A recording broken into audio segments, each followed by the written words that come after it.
Good morning. Welcome to a new Young Meteorologist Thoughts and Tips I wanted to discuss today. Since it is the new year, it's currently 2020. You might be watching this in the future. Who knows?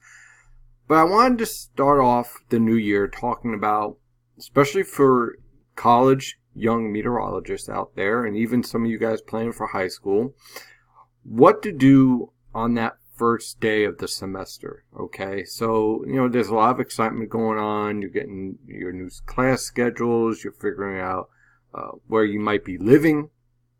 You might be figuring out where your classes are, which is always important. You gotta find out where is that all important little cafe to get that little coffee that you're going to need to get you jump started. So I wanted to talk to you about some of the tips that I think are really important, that some of the things I wish I knew when I was in college that I think can really improve the environment for you and just dealing with a lot of the stress. So let's face it, there's a lot of stress. You got to pass those tests. You got to do projects. But how do you manage all that? And the first thing that I think as far as managing all that, and I think you could use this for college and on through your entire life, is creating a schedule. So the first thing you want to do is map out your schedule. Obviously, the time of your classes, where are they? How long is it going to take to get to those classes? Get a basic idea. That way you have an understanding of how much time you have to study right before that test, how long it takes from one class to the next, whether you have afternoon classes, if you need to park, where are your parking spaces. Get an idea so that you can get the schedule right for your classes. That way you have an understanding of how much time you have in between those classes, and also if you have some other things that you want to do. The second thing is schedule yourself study time. I'm serious. You're not home anymore. You don't have anyone to tell you, hey, you better study for your test. It's up to you. And let's be honest here, just an aside here. You're paying for college one way or another, either through college loans or by working a second job. It's your money. I'd want to make the most of it. So you better create a time for studying. Specifically, give yourself a time that is quiet. Maybe it's early in the morning. Maybe it's in the afternoon when you're the most alert. That's kind of up to you. But make sure you create that time period, because if you don't, then what's going to happen is that you're going to start to just put it off. I don't need to study for that test. It's next week. I'll do it during the weekend. Oh, I got things to do during the weekend? Well, I'll do it the day before the test. You see how that kind of snowballs on you? And then you get to the test day and you're like, uh-oh, I didn't study for this test. So, yeah, definitely create some time. Give yourself maybe an hour a day. You don't have to go there for hours and hours. You know how you learn best, okay? Again, you're on your own here, okay? So you're going to have to understand how you learn best, and also give yourself that opportunity not to procrastinate, okay? Because procrastination leads to a lot of rushed insanity, and you don't want that. The other thing, and this is really important, give yourself free time. Maybe Saturday night, you go out with your friends. Sunday morning, maybe each day in the morning, go work out or go watch a movie. Give yourself some time to exhale, okay? It's really important, and I wish I learned this when I was in college, because I kept on studying and studying and studying until I burnt myself out one year. And I told this story before where I literally went into a test. I couldn't remember how to write my name, okay?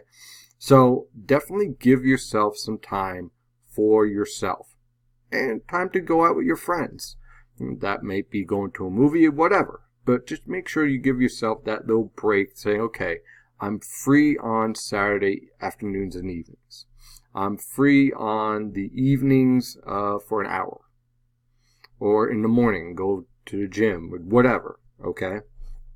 So I think that's really important.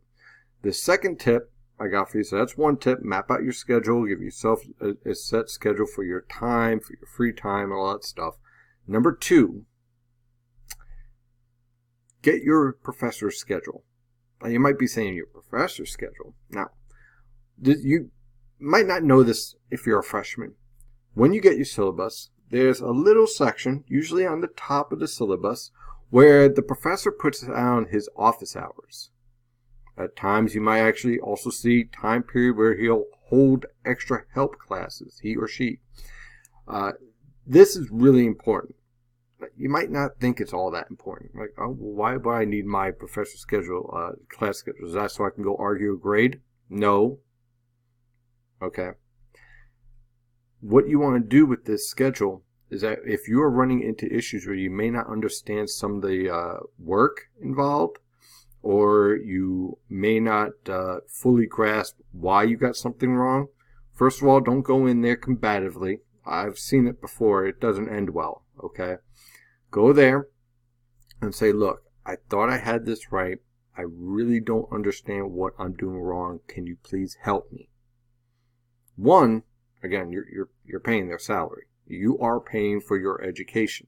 So you have to, you really should maximize the ability to learn as much as possible. So the most polite thing you could do is say, okay, these are his hours that he is available. Reach out to him, schedule time to go there and see him, or take part in one of these extra help classes. They are there for help.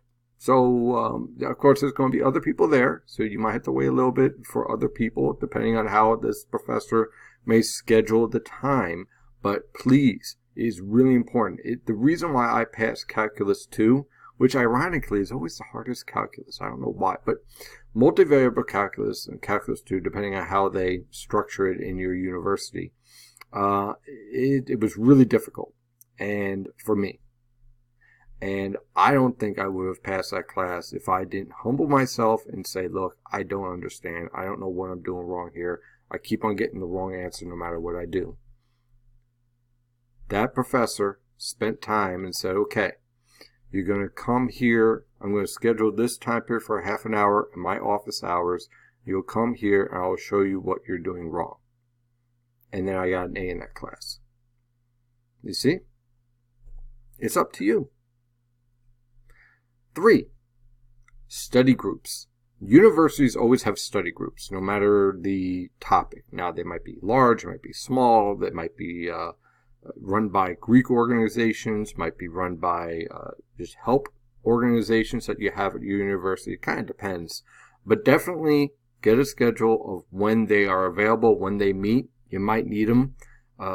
Sometimes you can form your own study group based on the people that's in your class. So it's really up to you on how you want to utilize that option. But they are there. Learn about them. At the very least, get an idea whether you want to utilize them or not, and at least understand that they are available. Number 4, last one. And this one might be a bit personal, but it's important. Eat healthy and work out. Now, you might be saying, Steven, I don't want to work out. I don't like going to the gym, whatever. I get it. Not everyone is into going to the gym, but I'm going to explain to you what I mean by eat healthy. Stay away from high sugar, high caffeine drinks and treats. I am dead serious. College is, in a way, somewhat like prep for the real world, depending on how good your professors are. Now, that doesn't mean that, life is going to be fair. It won't. And university life sometimes is a little bit warped compared to what the real world is like. But one thing I could tell you about the real world and college world is that if you are having a high sugar rush, you also get a high sugar crash. And the worst thing you could be when you have a major presentation at work or a major test is to crash. Okay, and it doesn't matter whether you want to be vegan or whether you want to do keto or what. It doesn't matter. Okay, the worst thing you could do is have a sugar crash. Okay, so my advice, and universities are loaded with treats and candies and all that stuff. Okay, stay away from it. Okay, I'm dead honest about this. Okay, I'm dead serious about this, because the worst thing you can have is a sugar crash. Now, I'm not saying you have to be perfect. It's not saying you can't ever have some M&Ms or a Snicker bar or anything of that nature. But just have a good diet. Whether that happens to be vegetarian, vegan, keto, whatever. Okay? Just know that having a stable, healthy diet and working out, what I mean by that is, I'm not saying you have to go to the gym, but go out for a walk. It helps a lot with reducing stress. That is a clinical fact. And believe me, you're going to be under a lot of stress, especially if you're going to be doing chemistry, meteorology, and physics classes in one semester. Trust me, that's plenty of stress, especially if you're a freshman. It's kind of like it just comes at you, So definitely be prepared for that, and just have give yourself a nice little time period. Maybe go for a walk, go for a run, get involved in intramurals, whatever. I'm not saying that you have to be, athletic. I'm just saying, get the heart moving a little bit. So those are my suggestions. I hope that they help you out, and definitely share them with your friends and family if they are heading off to college as well. Have a wonderful day, and as always, stay safe out there.